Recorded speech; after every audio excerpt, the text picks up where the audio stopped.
Well, hello, everybody. It's Heather with the Leadership with Heart podcast. And today I have a special guest on, Mark Hemmeter. And I actually, someone brought him to me. Sometimes it's you all who are listening who bring people to me, which you need to continue to do that. Continue to reach out to me with leaders with heart, those you think are really caring leaders and they're doing their best. They're not perfect, right? So send those people my way. Mark was actually someone who came to me and said, "Oh, we think this, he should be on your show. We think he perfectly represents what leadership with heart is." And so, welcome, Mark. Well, thank you. Thanks for having me. I really appreciate it. So tell everybody right now where you are in your leadership journey. So that's where you are in your journey. And then also kind of what type of organization are you leading right now? So I'll start with the second part first. So I'm the founder and CEO of a company called Office Evolution. We're in a shared office space, flex space, co-working business. You've all heard of WeWork and Regis. We are a neighborhood and suburban model that uses franchising to grow our business, which is a very important part of our leadership. And where I am in our leadership journey, wow. I tell you, it is ongoing, and every single day I learn something new, learn things not to do anymore and things to keep going. So I don't know, Heather, there's an end point on this journey. It's just a journey. It just keeps going. It's so true, isn't it? And everybody who's been listening here for a while, they know that that is exactly how I see it. It's a journey. It's not a journey to perfection. And by the way, let's see, there really isn't a destination like that. It's just the journey's there. You're not going to arrive at a place and say, "I'm done," right? I look at things I did a year ago and say, "Oh my God, why did I do that?" I'm sure a year from now, I'll look back and look at this week and say, "What were you thinking?" So it's always changing and always retrospective. That's for sure. So something interesting about you. Is that true that you grew up in Hawaii? Yeah, I'm born and raised in Honolulu, Hawaii. Lived there until I was in my mid to late 20s. My wife is from there too. I actually known her since third grade. And so we have a lot of Hawaiian roots. I'm not ethnically Hawaiian, of course, but I'm from Hawaii. That follows through or is involved a lot in our culture that we're going to talk about today. Yes, I would. I want to hear more. So tell me more about that. I want to hear that. So how did that culture, that upbringing impact the culture that you have at Office Evolution and just even your leadership style? I'm curious. Well, there's a couple things. First of all, I was raised in a family business, which anybody who's been in a family business knows the pros and cons of that. But my family business run by my dad was a very entrepreneurial business. Every day there was a new idea and a new concept, and we're throwing ideas. We just throwing it at the wall and see what sticks.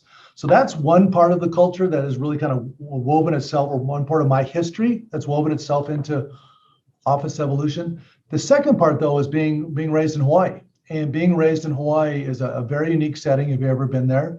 There's the Hawaiian cultural part of it. There's just the casual nature of it. There's no hiding because you're barefoot in a bathing suit a lot of time growing up. I mean, it kind of is what it is, right? So I'm sure we'll get more into this, but those are really some of the background components of me and my upbringing that have come together in Office Evolution and my leadership style. Oh, I love that. So, I mean, do you feel like your leadership style is also, do you feel like you tend to be a more relaxed leader? Do you feel like you're relaxed in just how you interact with people? Kind of curious on that. Yeah, no, very much so. I'm relaxed. I'm absolutely not a yeller and a screamer. I am very relaxed on Fridays. You'll catch me wearing an aloha shirt, even if it's 40 degrees outside. And so I'm pretty casual around the office. Which is, again, both good and bad. There are times when I probably should be harder and more demanding, but that definitely has followed through my culture and how I run the company. I love that. No, so what is it that inspired? There's two questions I have for you. One is, what is it that kind of is a driver for you just to lead, to be leading an organization, to lead in life? And then I guess secondarily, so it's kind of a part and parcel for that. How do you think, what was the kind of the impetus for you bringing Office Evolution to fruition? So what was the driver for you to just lead in life, lead in this venture? And at the same time, what was the driver itself for even creating Office Evolution? So I read a lot of business books, but I would call them kind of very simple business books. They're not real hard reads. And one of the ones is The Passion Test.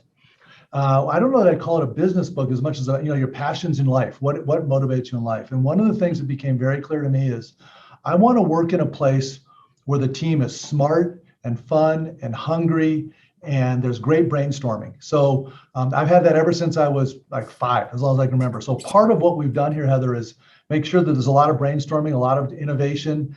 We throw 100 ideas at the wall and 1 or 2 might stick.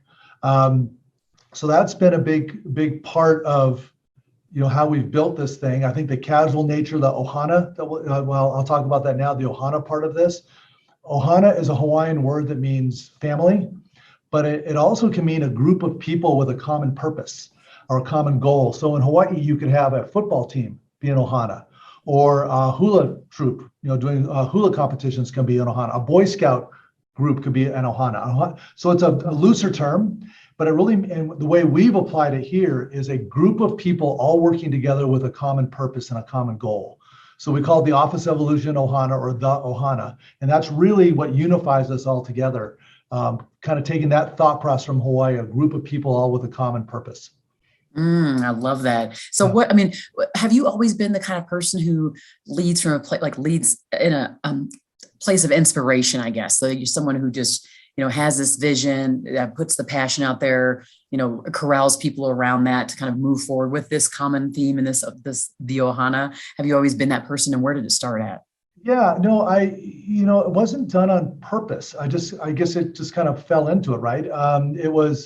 I really enjoy leading, but I also enjoy supporting, if that makes sense. So I know there are times, at least in my leadership style, where it's best if I'm in the back of the group or I'm holding somebody else up. And so I'll defer to other people and have other people lead quite a bit. My style is not have to lead all the time. So it is much of an Ohana approach. And so it is a inspirational, let's go. But, you can look at other great leaders and other great leaders in sports, whatever it is, whatever you're going to talk about, they're not on the field all the time. And they're still leading. There's other people executing and doing the job. So I've always looked at it that way, that my role is inspirational and lead, but it isn't all encompassing and I don't have to be doing it all of the time. Does that make sense? It does. And so obviously in that case, it's like you really believe in empowerment. So when you think about family, like everybody plays a role. I trust you to play your role. And we talk if for some reason you fall down in your role, right. But in the end, like we're going to be taking risks together. I'd love to hear more from you on that. Yeah. I'm a big believer of that, of giving people the chance and not getting mad at them if they make a mistake, because they will absolutely make mistakes. Absolutely. When I get frustrated is when people don't even try, or they hit the easy button and they're so fearful of making a mistake or not doing something perfectly. We have a saying here is that perfect is the enemy of great. Mm-hmm. So that fear of I have to be a perfectionist, the fear of I have to get everything right, that's when we get frustrated. I love it when people are trying things, and heck, we make mistakes all the time. And that's where the real learning is. That was one of the big things my dad always taught me is growing up is, look, you're going to get knocked down. It's just a question of how do you get back up? Everybody's going to get knocked down sooner or later. And how do you rise from that? And so we talk about that quite a bit here. I bet you with that whole philosophy of empowerment, like not having to always be on the field, and the idea of like the openness for risks and mistakes. Yeah. What's your attrition look like? It can't be super high. No, it's not super high. We were victim of the great, what do they call it? The great resignation last year by many companies. Other than last year being kind of an outlier, no, our loyalty of the right type of people, I think it's very, very important to talk about the right loyalty and the retention of the right people has been really, really good. And the people that are here really enjoy the work because we do empower them so much. I love that. Well, I mean, yeah, I think there's probably like not any organization, even if you're considered the best, that didn't succumb at all to the Great Resignation. And there's just all the realignment of values. So a question for you, because how many folks are in the corporate side? About 18. And then you've got the 60 franchise locations. Is that correct? Yeah. So then it's like, because they are not employees, there's obviously rules and things they have to follow. Like, how do you continue on this whole, the Ohana idea and also the empowerment concept so that, your philosophy of not having to always be on the field gets worked through to the franchisees? Yeah, that's a great question, Heather, a great observation, because franchising is not a business generally where you can tell everybody to do things. You have to show them why a certain path is better, and then they choose to follow that. Of course, you can go the hardcore compliance route and litigate, but none of us like to do that. So it is actually probably one of the biggest leadership challenges I've ever faced is leading in a franchise environment, especially when your franchisees like ours are all very smart, accomplished people and leaders on their own. So again, they're all business owners. They've started their own businesses. So it's been very unique leading in an environment where it is all done by convincing and showing and sharing versus telling. Yeah, I love that. Yeah. So as we think about, because there's so many ways we can go about where you just went.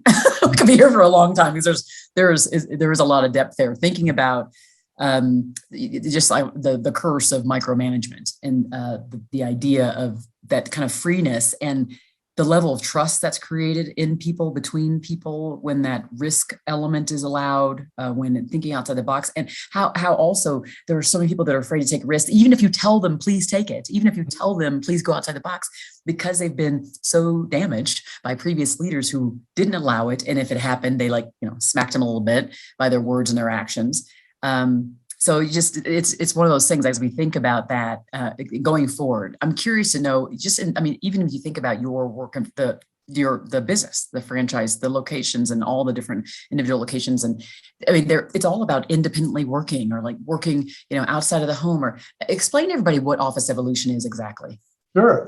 So we are a place where small businesses and independent workers can go and have their own workspace, whether it's a private office, a conference room to meet in, a drop-in area like a co-working space. Pre-COVID, it was really a permanent long-term office for people wanting to get out of the house. Post-COVID, it's now let me get out of my home office. I'm getting sick of this. So it's becoming kind of a part-time third solution for people. A perfect client for us, or a good example of a client, Heather, would be, let's say, a small attorney. She worked at a big corporate firm downtown Denver, decided to go out on her own. She works out of her house, but she doesn't want anybody to know she works out of her house. So she uses our mailing address. She meets all of her clients at our place. She might come in and use an office for a couple of days a week just as a place to focus. And we might even answer her phone calls. So it's a small user. We're not after Ford and Bank of America, a small local user who uses us as a way to enhance her professionalism and make it so it's more efficient to work. That's what we end up doing. And even during COVID, it was very, very resilient, and we've become much more successful even after COVID, because people want that. They don't want to work out of their houses all the time. They need a place to focus and work or be more professional, and that's what we do. Yeah, I know. I utilize that too, that kind of workspace address type of thing too, for a lot of the business things. And then, and of course, the work I do, speaking, podcasting, it could be kind of done anywhere. It's consulting. It's so interesting though, because before the pandemic, of course, I was spending more time with clients at their site. And now, because there's such a level of comfort that was created through Zoom, there's so much work that I do now via virtual. I have a studio in my basement I created during the pandemic to do keynotes and training. And so it's just, like I said, the level of, I can't quite drive to you. And the clients are like, oh yeah, that's fine. Let's do Zoom. And it's like, you could never do that before the pandemic. No, I actually find that we're more efficient because we can have so many more meetings with people so quickly. There's not that travel time. The downside, of course, is we all know the Zoom exhaustion and those type of things. I wanted to add one other thing, Heather, about our target market, the small business user. What's really cool is that our model, we call it kind of a E to the third, entrepreneurs to the third. So I'm very entrepreneurial. Our franchisees are entrepreneurial because they're small business owners, and their clients are entrepreneurs, small business owners. So our whole ecosystem here, the whole Ohana, is all about small business ownership, from me all the way through the smallest, newest client. And so that's really cool too, in that it's a unifying factor. It's very different than if you were flipping burgers at a franchise or selling real estate or something, because there's a little bit of a disconnect between what you actually deliver and your culture. Here, it's all the same thing. Interesting. And that makes a lot of sense. I was thinking back on my friend who I told you used to office, actually had office there, at Office Evolution. And she actually served mostly large clients. Interesting enough, she was a CPA lawyer person, had maybe couple employees before she went out and had her own office. And she served larger clients, but like you said, she had to have the front and an office space and things like that. So it is kind of interesting. I know that there is evolution, which is what I love. And so this impact that you've seen, during the pandemic is kind of interesting. But has it been mostly positive, or was there like a big hit that you took with people just like not wanting to be in offices? I wouldn't call it it was an impactful hit for about the first 2 to 4 months. So was that early into the summer of 2020.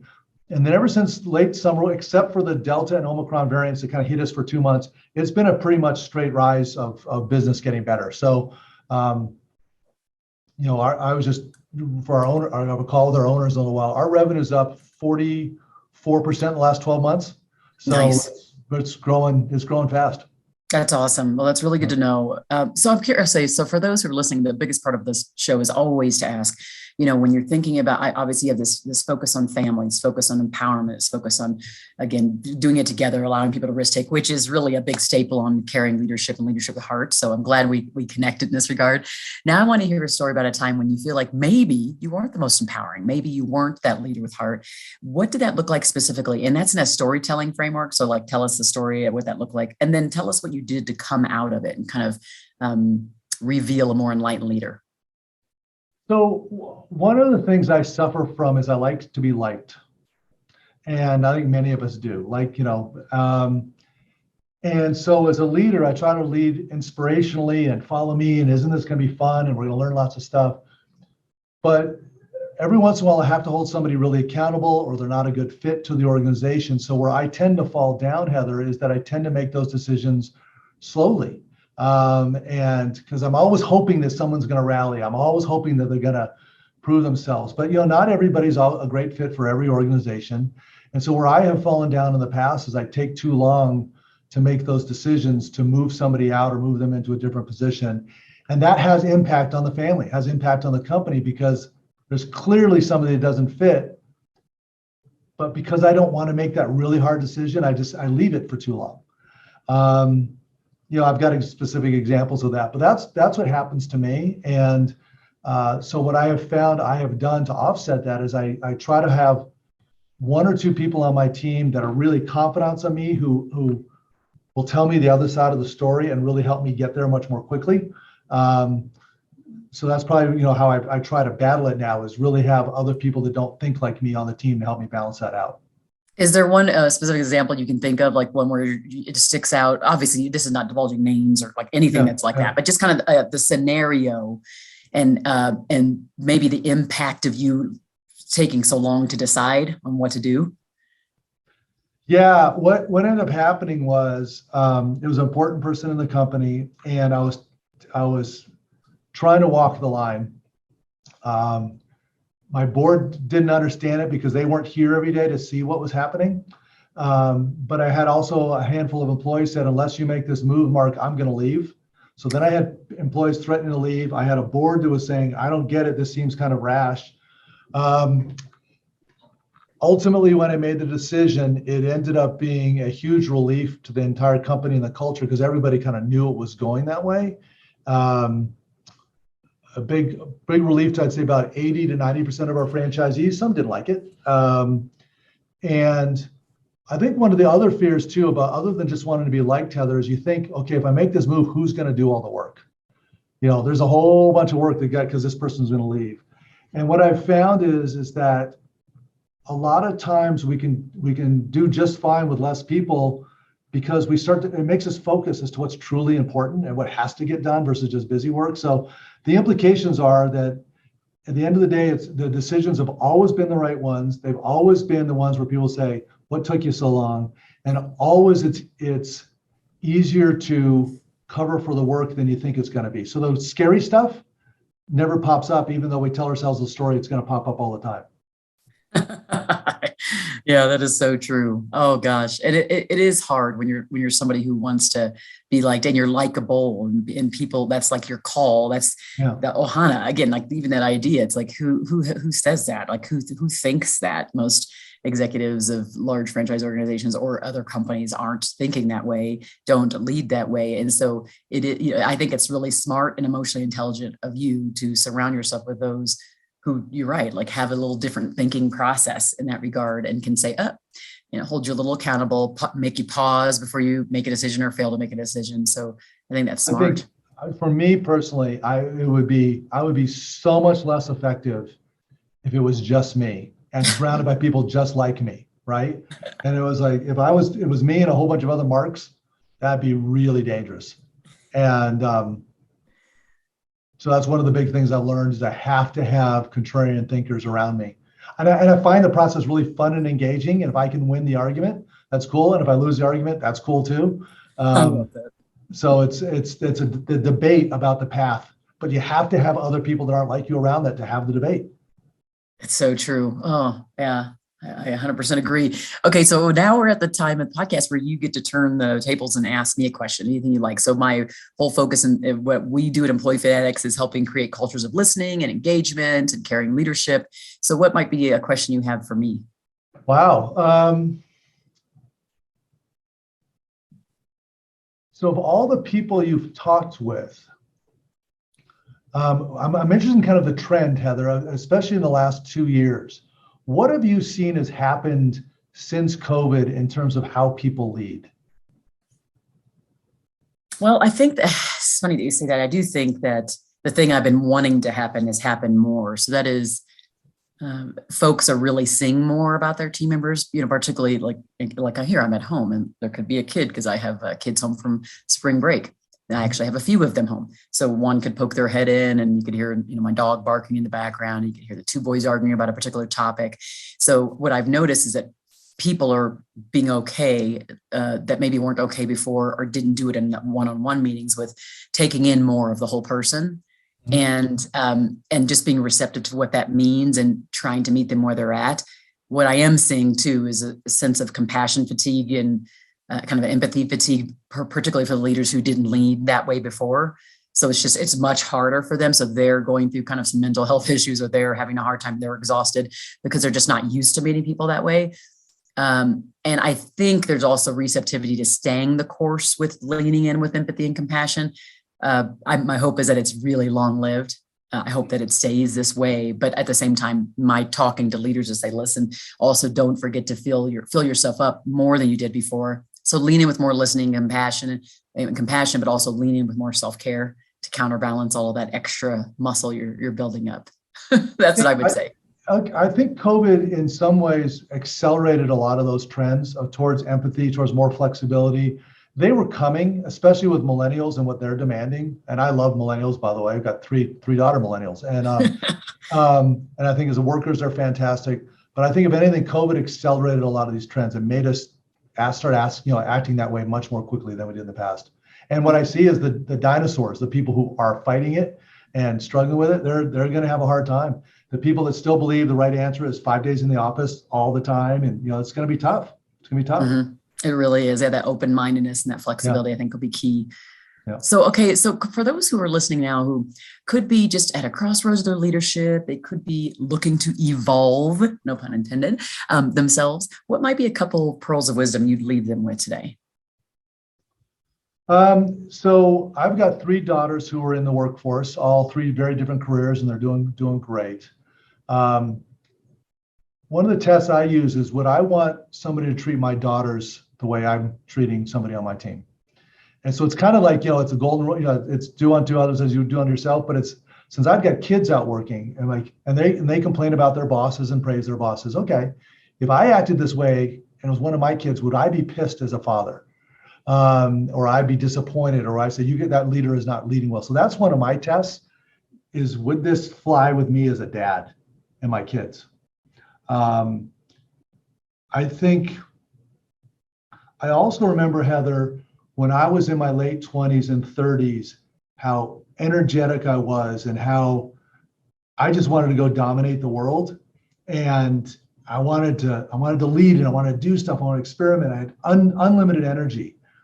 And shame on me if I limit somebody who's like that in their 20s or 30s or 40s, who's got unlimited energy and idea, and I create a box that they have to live in. No one did that for me. and it worked out great. So I don't want to put people in these boxes. If they want to go do stuff, let's go try it.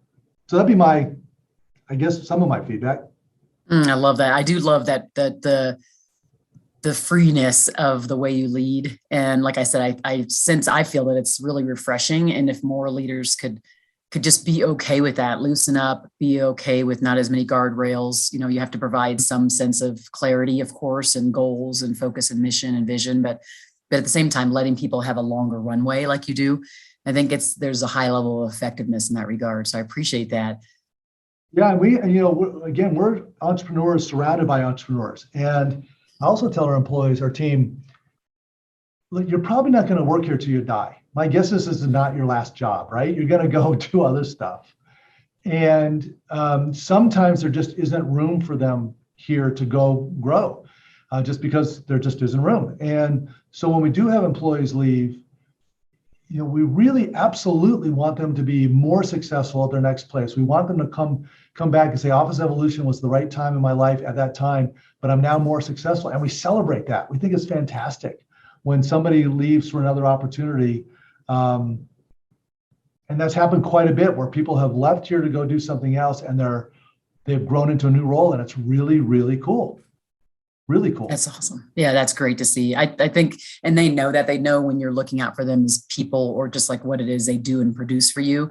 It's a huge difference. People, they sniff that out. So I appreciate you being that more free leader. I think that's it's definitely needed right now. I think it'll go really far. The franchise organizations will go far into your leadership. So I appreciate you being here. I'm glad we connected. And so for those who are listening, if you found this really helpful, don't forget to share it far and wide. And also don't forget to go to Apple Podcasts or wherever you listen and write that 5-star review so more people can hear the content, get these stories, get the tips and things like that. That's how we grow together instead of trying to do this all by ourselves. So I appreciate you, Mark, being on here with me. Thank you, Heather. I've really enjoyed it. And thanks everybody for listening with the Leadership with Heart podcast. Be well.